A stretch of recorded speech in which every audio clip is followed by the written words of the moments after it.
Bien, a partir de mañana la comuna de Santiago Centro inicia su fase 2 de desconfinamiento, donde se espera la apertura del comercio y un aumento en el flujo vehicular y peatonal. Para ello, el municipio, en conjunto con el Ministerio de Transportes, ha tomado diversas medidas para educar y guiar el comportamiento de la población. Para hablar respecto de este tema, ¿estamos o no preparados? Tomamos contacto hasta ahora con Iván Poduge. Él es urbanista y académico de la Universidad Católica para justamente hablar de este tema. Iván, muy buenos días. Buenos días, Daniel, ¿cómo estás?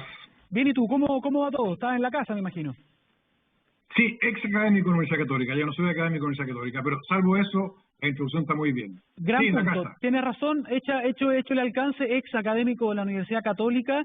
Quería preguntarte justamente por el tema en cuestión que tiene que ver con esta fase número 2 o este desconfinamiento en transición que comienza este día lunes, no solo en Santiago, también en Estación Central, dos comunas muy populosas y donde sabemos que hay una población flotante también muy importante. Cuéntanos primero cuál es la mirada que tiene respecto de este plan que inicia mañana en estas dos comunas. Bueno, yo creo que es clave el día de mañana. No va a ser inmediato, ¿no? Como ya hemos aprendido, no existen ni los super lunes ni los super martes. La gente va tomando gradualmente la normalidad.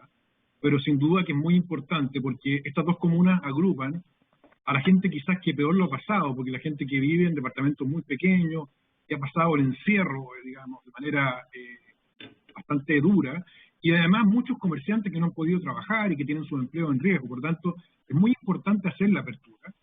Y ahora el riesgo, el tema de la ciudad se va a traspasar a la población flotante, como tú señalaste. Estas dos comunas, Santiago y Estación Central, concentran la mitad de la población flotante de todo Santiago, que recordemos, es la población redistribuida de la ciudad. Es la población que camina para hacer trámites, para digamos, hacer actividades, para comprar. Y esa población es la que se va en Estación Central y Santiago Centro, tener un componente importante de liberación, por así decirlo. Y yo creo que ese es el principal desafío que tenemos. Es mucha gente.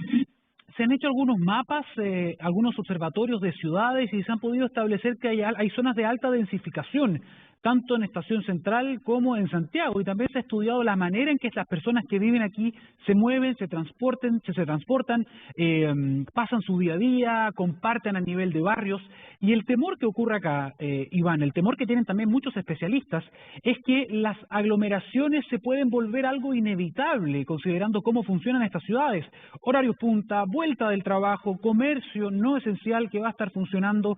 ¿Existe el tamaño, existe la infraestructura, la capacidad para evitar el peligro? Porque sabemos que la aglomeración es el principal foco de contagios.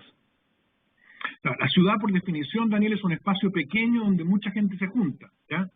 Respecto al país, el drama que tenemos con la centralización es que en un porcentaje muy chico, en una ciudad del país se concentra el 40% de la población. Bueno, en esa ciudad que es Santiago, ¿cierto?, que tiene 100.000 hectáreas, en solo 7.000 hectáreas se concentran la mitad de los viajes. O sea, tenemos en la práctica un sector muy reducido de la ciudad que concentra una enorme cantidad de gente. Y eso es propio de la condición de la ciudad. Eso ha existido desde que se fundaron las ciudades. Por lo tanto, el desafío principal que nosotros tenemos es bajar la cantidad de gente que circula. Y eso, la única manera de hacerlo, o sea, a nuestro juicio, es disminuyendo los horarios de aglomeración. Por la vía de los horarios diferidos que propusimos con anillos, para que la gente que vive más lejos pueda entrar más tarde y la gente que vivimos más temprano en el centro podamos llegar antes, de esa manera no saturar el transporte público, que es el principal, o puede ser el principal foco de contagio. Y lo segundo es poder reducir la afluencia de personas turnando los días de descanso, especialmente en el comercio, especialmente, digamos, en los servicios, donde es una locura que volvamos a tener la misma concentración de personas de un día laboral, de lunes a viernes, y sábado a domingo la ciudad vacía, que es lo que ocurre en Santiago Centro, en Estación Central. Funciona la mitad del día sábado, pero el domingo está vacía. ¿Tiene sentido tener una ciudad vacía o semi-vacía sábado y domingo y repleta el de lunes a viernes? No tiene sentido. Entonces lo que tenemos que hacer es distribuir sábado y domingo por turnos para bajar la afluencia de gente. Si no hacemos eso, es imposible que las aglomeraciones que hemos visto en calles como Puente, como Ahumada, Huérfanos, La Alameda, Paseo Mex, bajen. Es imposible porque simplemente no hay espacio para acomodar tanta gente si no hacen aglomeración. El transporte claramente es clave. Y en ese sentido te quiero preguntar por dos iniciativas distintas que están relacionadas indirectamente. Una de ellas, que ya se ha anunciado, quiero saber tu opinión al respecto, tiene que ver con semaforización, una palabra un poco complicada. Semáforos que van a estar funcionando de manera inteligente, justamente para evitar que se produzcan aglomeraciones en ciertas intersecciones, ciertas esquinas donde suele pasar esto. Van a ser semáforos inteligentes por lo que se ha estado comentando hasta ahora. Esa medida, por ejemplo, ¿te parece efectiva?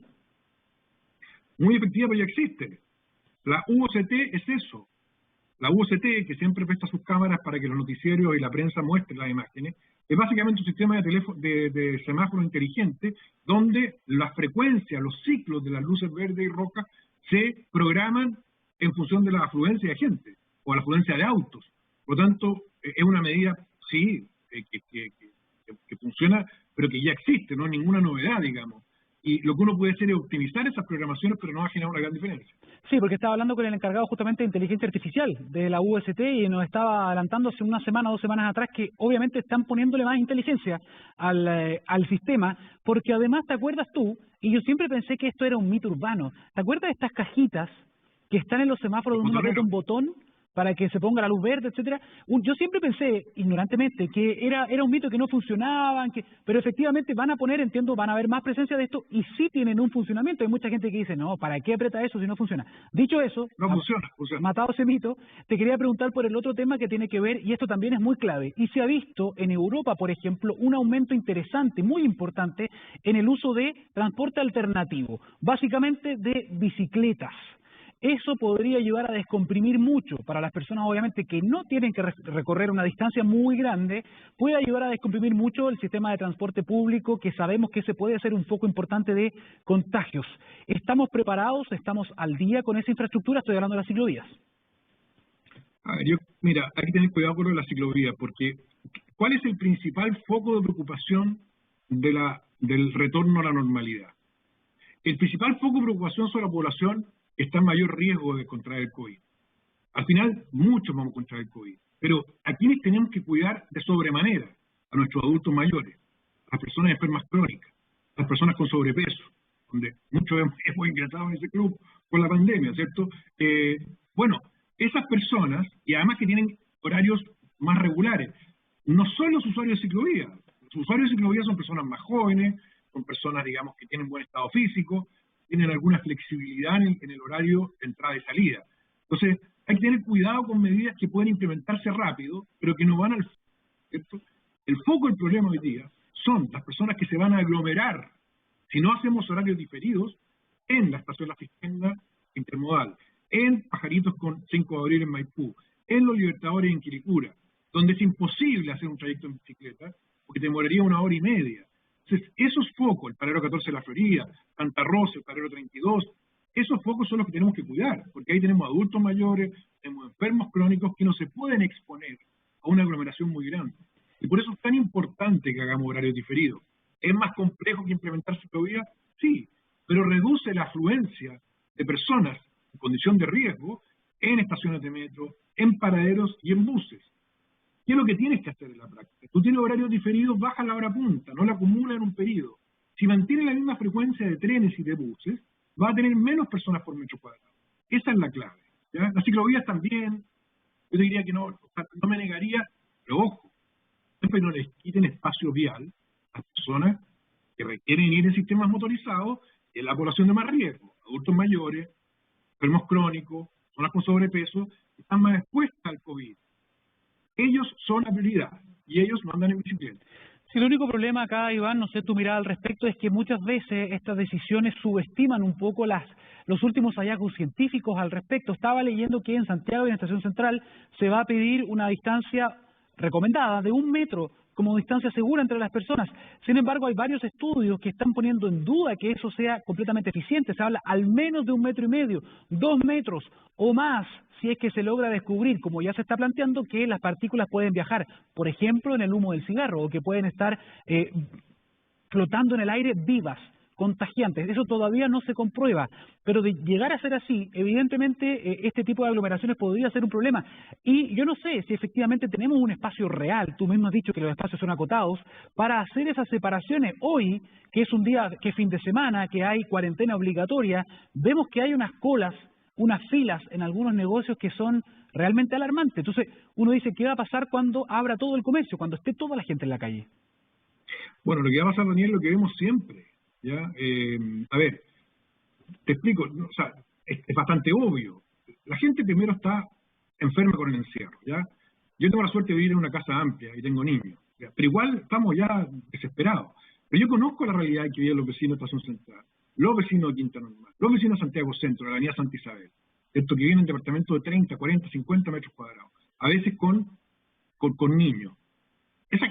Ellos llevan meses en esa condición. Entonces, el desconfinamiento es una realidad, y lo que hemos visto en las colas de Rancagua, de Recoleta, es la gente que está de alguna manera desesperada, en Viña también, comprando, incluso sin máscara, de manera irresponsable. Eso es un extremo. El otro extremo es pensar que por pintar espacios en veredas pequeñas la gente va a respetar ese distanciamiento. Todo lo que hemos caminado por el centro, hemos caminado por el Paseo Ahumada, por Huérfanos, por Meix, hemos caminado por la Alameda, sabemos que es imposible mantener una distancia de más de 1,5 metros con el que te sigue. De hecho, tú vas en una marea caminando, porque las veredas tienen 1,5 metros, 2 metros. Distinto al caso de Apoquindo, que tienen 16 metros, donde tú sí puedes ir, además tienes menos comercio, a una distancia prudente. Entonces, por eso es tan importante que nosotros bajemos las aglomeraciones mediante sistemas de horarios diferidos, que no funcione todo el comercio a la misma hora, porque eso inevitablemente va a juntar mucha gente en espacios reducidos.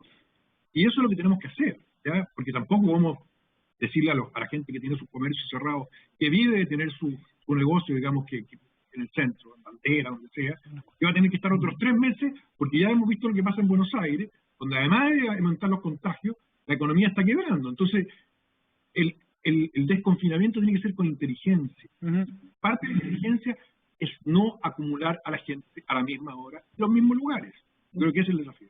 Doy fe que eres una persona que recorre mucho las ciudades para observarlas, para opinar al respecto. Hemos hecho notas también en 24 horas al respecto. Y ya que mencionaste lo del comercio, hay algo bien interesante que no te había preguntado y que sé que debes tener una posición, que tiene que ver con el comercio ambulante. También puede ser un foco importante allí de contagio y de mayor hacinamiento, ¿no? ¿Cuál es tu mirada al respecto pensando en lo que se viene esta semana? Bueno, es cosa caminar por Estación Central, digamos. En Estación Central, yo te dije, las veredas pueden tener 2,5 metros. La Real tiene 4 metros, pero hay 1,5 metros que está con ambulantes. O sea, todas las veredas de Estación Central o de Providencia están repletas de comercio ambulante. Mucha de la gente que vende en el comercio ambulante es un comercio de subsistencia, que se llama. O sea, es gente que se gana la vida en eso, por tanto que ha estado sin empleo, por tanto que va a salir. A eso agrégale que tenemos 150.000 puestos de feria, que en realidad nunca han dejado de funcionar. Y las ferias libres también son fundamentales en la ciudad. Entonces, la reapertura es compleja, es necesaria, es compleja, tenemos que hacerla inteligentemente, pero no cabe duda que el comercio ambulante, que las ferias libres, que los coleros de las ferias libres, porque por último, los feriantes organizados pueden de alguna manera distribuir, pero los coleros que están con el salir, en Puente Alto, tienen desde el centro hasta la papelera. Eso es un verdadero mall acostado, casi sin espacio de la vereda, que tiene que caminar por las calles. ¿Cómo fiscalizar eso? Es el gran desafío que tenemos por delante, porque además es población más expuesta, más riesgo. Es población que ha estado hacinada y encerrada. Por lo tanto, ahí tenemos que poner el foco, ¿ya? Y yo creo que esta es la oportunidad también, Daniel, de que en paralelo con estas medidas parche, resolvamos problemas más estructurales que nuestras ciudades tienen, como la falta de plazas, la falta de espacios públicos, de áreas verdes, una infraestructura para las ferias libres que permita mantener un distanciamiento, no ahora, sino que para siempre, una vez que la pandemia termine. O sea, que veamos esta pandemia como una verdadera oportunidad para aumentar los espacios de recreación que la gente necesita, ¿ya? En Santiago Centro, en Estación Central y en comunidades de periferia. Muy bien. Iván Pudugi, urbanista, académico, muchísimas gracias por tu participación en Semana 24. Que tengas buen día. Gracias, Daniel, que estés muy bien. Chao.